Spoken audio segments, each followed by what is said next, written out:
Assalamualaikum warahmatullahi wabarakatuh. Hai teman-teman semua, kembali lagi bersama Bu Isna di sini. Kali ini kita masih belajar di tematik 4D, subtema 3, materi IPS tentang kegiatan ekonomi dan lapangan kerja. Yang pertama, kita akan membahas bahan baku atau biasa disebut dengan bahan mentah dalam suatu proses produksi. Jadi teman-teman, bahan mentah itu apa sih? Atau bahan baku itu apa gitu? Itu adalah bahan yang diolah dalam suatu proses produksi sehingga berubah bentuk dan wujudnya dari bentuk aslinya.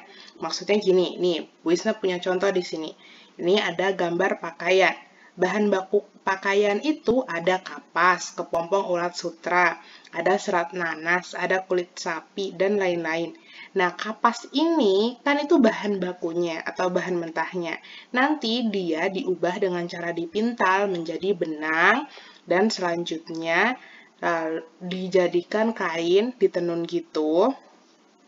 Lalu ada proses selanjutnya sampai dia menjadi baju yang bisa kalian pakai itu teman-teman.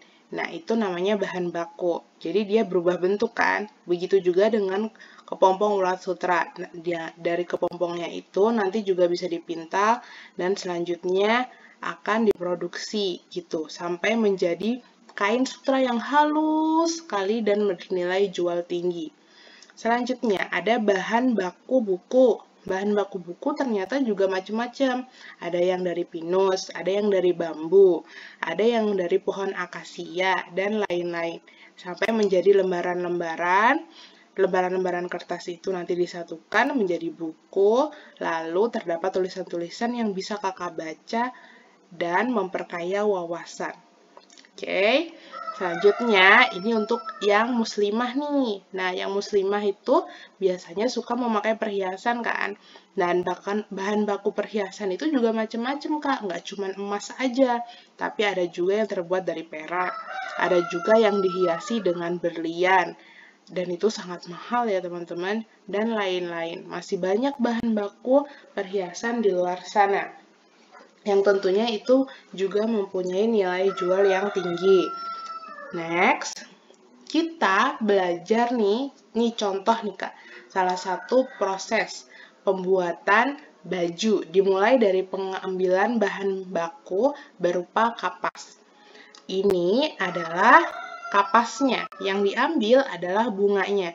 Bunganya itu berwarna putih gitu, lalu dipanen. Setelah dipanen, nanti dia dipintal. Ini masih proses tradisional ya. Kalau semuanya di pabrik, itu semuanya sudah menggunakan mesin. Lalu dipintal gitu, serat-serat yang tadi bunga kapasnya, lalu dia menjadi benang. Setelah menjadi benang, nanti dia ditenun. Ditenun itu maksudnya disatuin gitu, jadi kain. Ini, kalau sudah menjadi kain, nanti dijahit, belum dijahit, dibuat pola baju dulu. Nah, kalau udah dibuat pola baju, selanjutnya adalah dijahit. Nih, dijahit menggunakan mesin. Nih, ada mesin jahitnya. Kalau zaman dulu masih dijahit pakai tangan ya, teman-teman. Nah, kalau sudah jadi, ini dia baju yang siap kakak pakai, dijual, terus nanti dibeli oleh konsumen. Gitu. Oke, next. Selanjutnya ada jenis-jenis bidang usaha perekonomian di masyarakat. Ada banyak. Ada usaha di bidang agraris, usaha di bidang perindustrian, ada juga yang di bidang perdagangan, jasa, pertambangan, dan pariwisata. Berikut adalah contoh kegiatan usahanya teman-teman. Yang pertama ada usaha di bidang agraris. Ada pertanian, peternakan, dan perikanan. Pertanian itu ada yang namanya petani, ada yang namanya buruh garap petani. Kalau petani itu biasanya yang punya ladangnya. Nah, sedangkan buruhnya itu, buruh tani itu adalah orang-orang yang menggarap ladangnya, tapi dia nggak punya ladang sendiri. Itu namanya buruh tani. Oke, selanjutnya ada usaha di bidang perindustrian. Nah, ini ada berbagai macam. Ada yang industri rumah tangga, biasanya itu pegawainya sedikit. Nah, ada industri kecil, sedang, dan menengah. Itu dibedakan dari jumlah pegawainya, seberapa banyak. Dimulai dari yang puluhan, belasan, sampai bahkan ratusan, teman-teman. Oke, selanjutnya ada usaha di bidang perdagangan. Kalau pedagang kecil, biasanya dia jualannya di warung, di kios, pedagang kaki lima. Nah, itu namanya pedagang kecil. Sedangkan pedagang besar itu lebih mencakup ke pengekspor dan pengimpor. Gitu. Oke. Ekspor itu apa? Ekspor itu, Kak, dia mendatangkan, bukan, kebalik. Ekspor itu lebih gini, Kak, kakak punya barang, lalu dijual ke luar negeri, itu namanya ekspor. Nah, impor ini kebalikannya, barang-barang dari luar negeri, kakak masukkan ke dalam negeri, lalu dijual di dalam negeri, itu namanya mengimpor. Semuanya ada produk-produk apa, ayo, kakak suka produk apa yang dari luar negeri. Itu didatangkan ke Indonesia melalui pengimpor. Terus, kalau semuanya pengekspor, itu contohnya gini. Kakak kalau semuanya ke luar negeri, terus di toko-toko gitu, di supermarket ada Indomie. Nah, itu siapa yang bisa mendatangkan ke sana, itu namanya pengekspor. Gitu. Oke.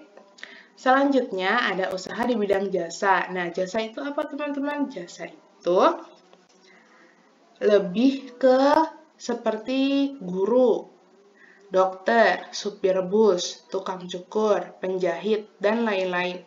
Jadi, mereka itu kegiatan usahanya menghasilkan jasa, gitu. Kayak guru mengajari murid, dokter itu kan membantu untuk menyembuhkan pasien, sopir bus itu mengantarkan kita ke tujuan. Nah, itu jenis-jenis usaha di bidang jasa. Selanjutnya ada usaha di bidang pertambangan.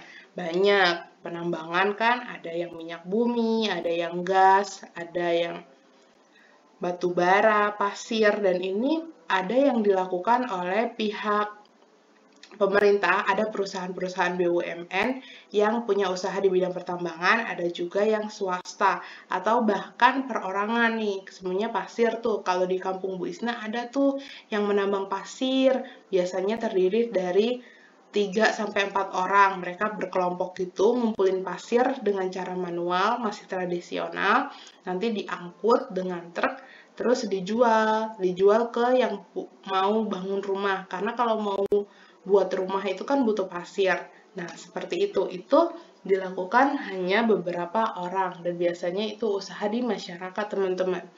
Selanjutnya ada usaha di bidang pariwisata. Nah, kalau untuk yang pariwisata ini contohnya ada pemandu wisata, ada pelayan hotel, ada pedagang kerajinan, ada penyewaan papan seluncur, dan lain-lain. Tergantung di situ pariwisatanya apa. Seumpamanya kebun teh. Kalau semuanya kebun teh mungkin ada penyewaannya beda dengan yang di pantai. Kalau di pantai itu bisa papan seluncur kan. Terus kalau di perkebunan teh mungkin beda lagi yang disewa. Mungkin yang disewa apa? Kalau di perkebunan teh, apa ya? Mungkin jualan minuman hangat ya, mungkin ya. Gitu teman-teman. Oke. Sekian dulu untuk video kali ini. Terima kasih sudah menonton. Sebentar lagi subuh. Selamat beraktivitas teman-teman semua. Sampai jumpa di video-video selanjutnya. Wassalamualaikum warahmatullahi wabarakatuh. Bye-bye semuanya.